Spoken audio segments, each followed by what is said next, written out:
வணக்கம் நண்பர்களே, இன்றைக்கி மட்டன் பிரியாணி ரெசிபி பார்க்கலாம். ஃபஸ்ட்டு கிரவுண்ட்நட் ஆயில் கடலெண்ணெய் எடுத்து ஊற்றிக்கிறோம். நல்லா காஞ்சதும் பட்டை, லவங்கம், அப்புறம் ஏலக்காய் இதெல்லாம் நம்ம அதில் ஆட் பண்ணிக்கிறோம். அதெல்லாம் ஆட் பண்ணி சூடானதும் கொஞ்சோண்டு வெங்காயம் ஃபஸ்ட்டு அதில் ஆட் பண்ணிக்கிறோம்.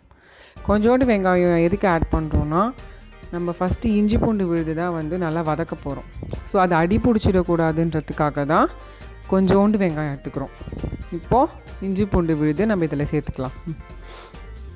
இஞ்சி பூண்டு விழுது அதனோட பச்சை வாசனை நல்லா போகிற வரைக்கும் நம்ம அது வதக்கிட்டே இருக்கணும். கண்டினியூஸாக நம்ம ஸ்டார்டிங்கில் ஃபுல்லாக வதக்கிட்டே இருக்கணும்.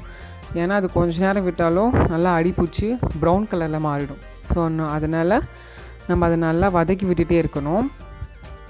அது கொஞ்சம் நேரம் ஆக ஆக அந்த எண்ணெயில் கலந்ததோட ஸ்மெல்லு நமக்கு ரொம்ப சூப்பராக வரும்.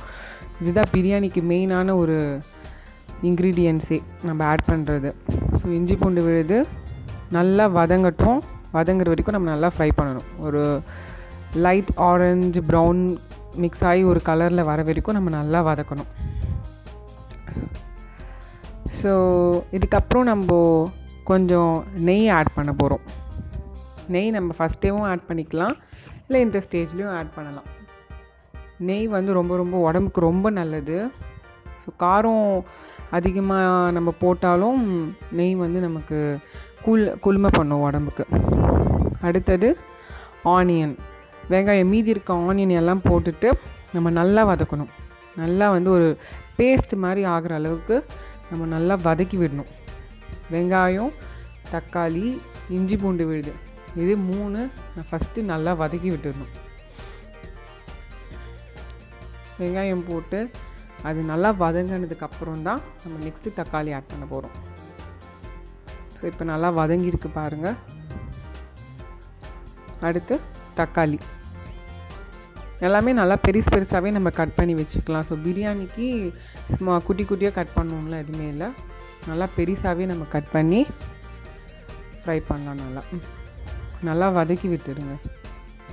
தக்காளி, வெங்காயம், இஞ்சி பூண்டு விழுது எல்லாம் மிக்ஸ் ஆகி நல்லா ஒரு குழ ஸ்டேஜுக்கு வரணும். ஸோ இந்த டைமில் நாங்கள் தேவையான அளவு எவ்வளோ உப்போ அவ்வளோ உப்பு போட்டுக்கிறோம்.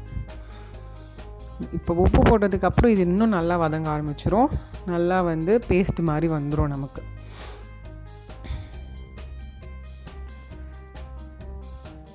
அடுத்து கொத்தமல்லி இலை இதெல்லாம் நல்லா கட் பண்ணி இதில் நம்ம எல்லாம் போட்டுக்கலாம். கொத்தமல்லி, புதினா இதெல்லாம் போட்டிங்கன்னா ஒரு நல்ல வாசனையும் அந்த பிரியாணிக்கான ஒரு டேஸ்ட்டும் நமக்கு கொடுக்கும். நல்லா போட்டு நல்லா வதக்கி விடுங்க. நல்லா மிக்ஸ் ஆகிற அளவுக்கு நல்லா வதக்கி விட்டுடுங்க. நல்லா இந்த ஸ்டேஜ் குழன்னு ஆகி வந்ததுக்கப்புறம் இதில் மட்டன் ஆட் பண்ண போகிறோம். நம்ம மட்டனை நல்லா மஞ்சத்தூள் போட்டு கழுவி வச்சுட்டு ஃப்ரெஷ்ஷாக நல்லா ஒரு 3-4 வாட்டி அலசிட்டு அப்புறம் இதில் ஆட் பண்ணுங்கள். அந்த மசாலா, அந்த வெங்காயம், தக்காளி, இஞ்சி பூண்டு விழுது இது எல்லாம் மட்டனில் நல்லா மிக்ஸ் ஆகிற அளவுக்கு நல்லா மிக்ஸ் பண்ணி விட்டுருங்க, கலந்து விட்டுருங்க. அடுத்து இதில் பச்சை மிளகா இந்த டைமில் ஏன் ஆட் பண்ணுறோம் அப்படின்னு கேட்டிங்கன்னா, ஃபஸ்ட்டே ஆட் பண்ணோன்னா அது நல்லா நசுங்கி விதெல்லாம் வெளில பயங்கர காரமாயிடும். ஸோ அதனால் நம்ம இந்த ஸ்டேஜில் அதை ஆட் பண்ணிக்கிறோம். ரொம்ப அது காரம் அதிகமாக இருக்கக்கூடாதுன்றதுக்காக தான் மெயினாக இந்த ஸ்டேஜில் ஆட் பண்ணுறது. நல்லா மிக்ஸ் பண்ணி விட்டுட்டு இப்போ இதில் சில்லி பவுடர் ஆட் பண்ணிக்கோங்க. உங்கள் காரத்துக்கு ஏற்ப எவ்வளோ தூள் வேணுமோ அவ்வளோ தூள் ஆட் பண்ணிக்கோங்க. ஆட் பண்ணி நல்லா கலந்து விட்டுடுங்க.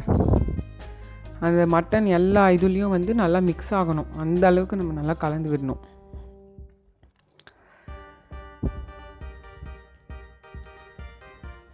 நல்லா கலந்து விட்டுட்டு இதுக்கு அடுத்தது தான் மெயினான ஒரு இது,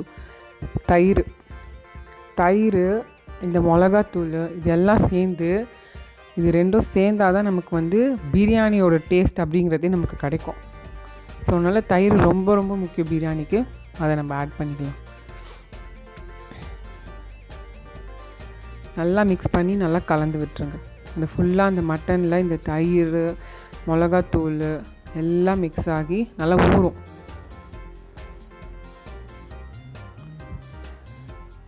அடுத்தது தண்ணி எடுத்து ஊற்றுங்க.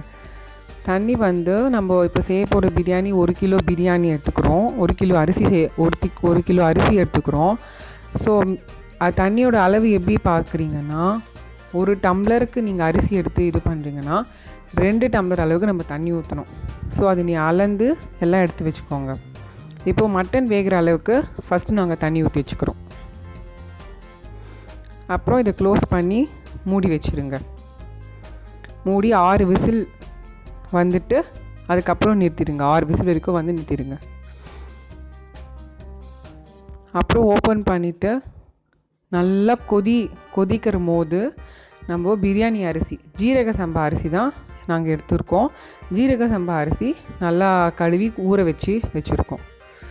நல்லா கொதிக்கிற டைமில் அந்த அரிசி எடுத்து அந்த கொதிக்கிற இதில் போட்டுருங்க.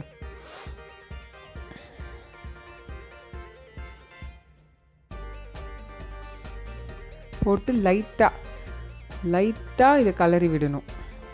ஃபஸ்ட்டு லைட்டாக கலரி விட்டுருங்க. அரிசி எல்லாம் போட்டுட்டு லைட்டாக கலரி விட்டுருங்க.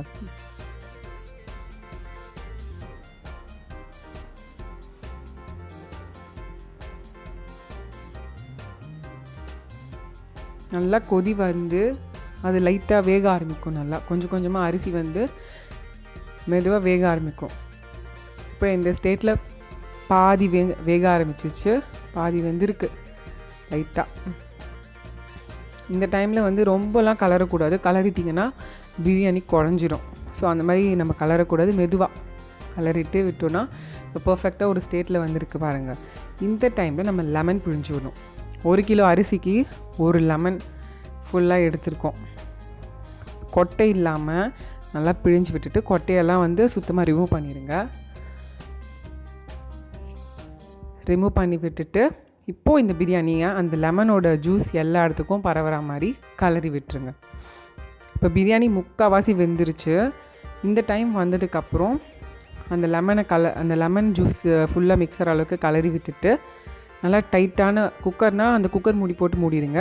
அப்படி இல்லைன்னா நல்லா டைட் கண்டெய்னரில் மூடி வச்சிட்டிங்கன்னா ஒரு 15 மினிட்ஸில் சூப்பரான பிரியாணி நமக்கு ரெடி. இப்போ அந்த பிரியாணி நம்ம சர்வ் பண்ணி எல்லோரும் என்ஜாய் பண்ணலாம்.